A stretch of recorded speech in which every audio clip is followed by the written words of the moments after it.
So in the first video today, we're gonna look at the rise of sharing economy. What is the sharing economy? So sharing economy platforms are peer-to-peer.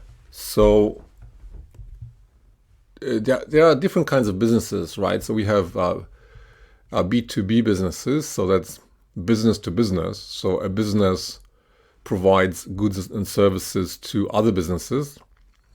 You have B2C, which means business to customer, where a business provides goods and services to people, to customers. And then you have something called P2P, which is peer-to-peer, which means that individuals provide goods and services to other individuals. So that's what P2P means. So here's an example of a website called Zali. Buy from amazing people. And so, for example, here's a woman offering yoga classes for the office, right? And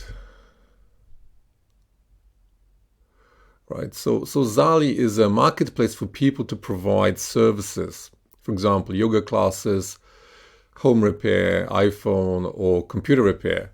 So if you have a skill, like you can teach yoga, or you can fix things around the house, or you can fix things like iPhones or computers, you can rather than getting a job, right, in a company that does these things, you can offer these services directly through a website like Zali. And that would be peer-to-peer.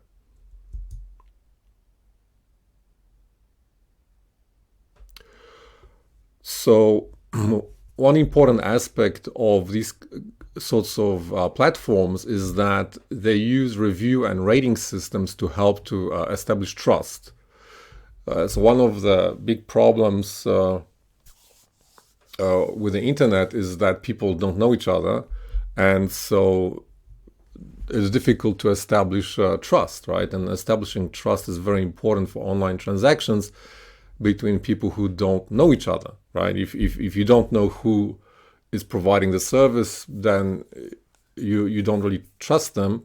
So having a review system, for example, like people offering like a rating and writing a review can help to establish trust. So another example of sharing economy is the BlaBlaCar. So BlaBlaCar is the world's largest long-distance ride-sharing community. So this platform connects drivers and passengers who want to ride together between cities, right? So if you if you're gonna drive to another city, and it's just, for example, you can take other people, then you can put your plan on this platform, and then if another person needs to go there as well, they can contact you through BlaBlaCar, and then you can share the cost of the journey, right? So currently it's available in Europe, India, and South America.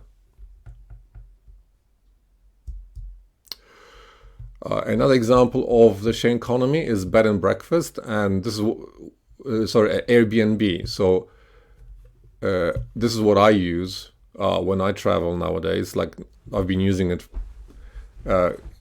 now, like, because I'm outside of China.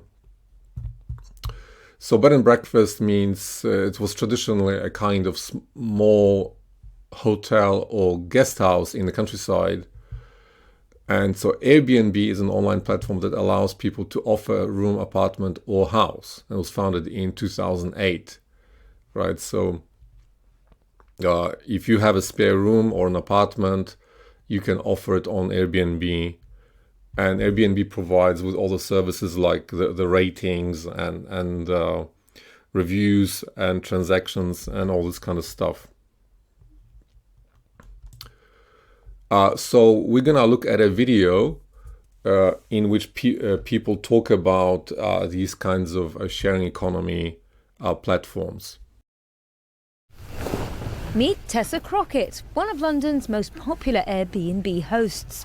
In an age of rising living costs, this former set designer has turned her London home into her main source of income. It's changed my life beyond what I could have imagined if I tried to go out and get what I would call a normal job. The fact that I can use my home as a resource, and that I share my home with other people, and that I share myself as a resource is extraordinary.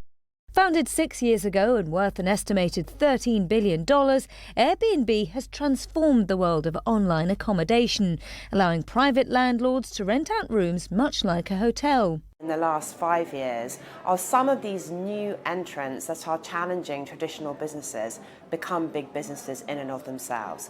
So if you look in the UK and you look at websites like Airbnb or BlaBlaCar, these are now big businesses with big revenues globally. Alex chose a different way to travel with BlaBlaCar. And in this age when there's no shame in sharing, other doors are opening too.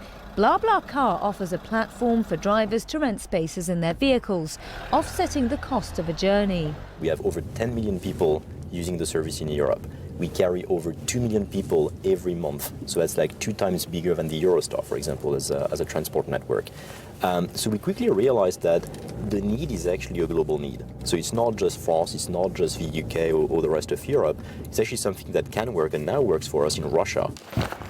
Yet even some of today's entrepreneurs admit to borrowing their business model from the past, like Girl Meets Dress, the product of a serial entrepreneur and a former fashion PR. Dress rental has really been around since the 60s. It's not particularly a new idea. What we did is we took it online and we made it designer fashion, brands that everyone has heard of. But the sharing economy has done a lot of good for renting. It's offering women something they didn't have before, and women really love it.